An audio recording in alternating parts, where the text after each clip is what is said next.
खुशबू हवा में बहे, तोर नाव लेके मन मोर कहे, आ जाना सजनी नी मोर संग माया के बात अब दिल में रहे।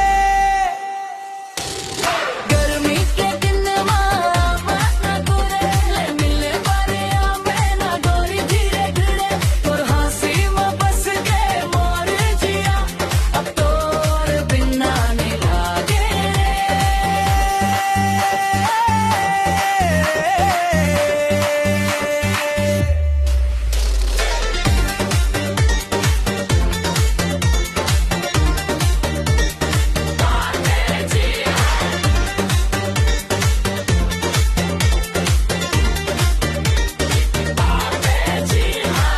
नदी किनारे बैठ के संझा में चंदाला देखन जाबो, तोर हाथ ला हाथ में धर के माया के गीत गाबो।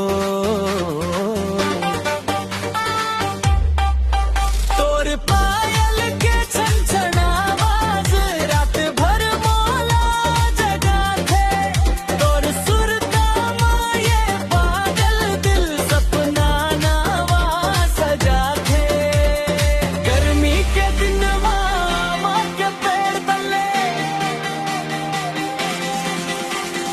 मिले पर आवे ना गोरी धीरे धीरे, तोर हंसी में बस गए मोर जिया, अब तोर बिना नहीं लागे रे।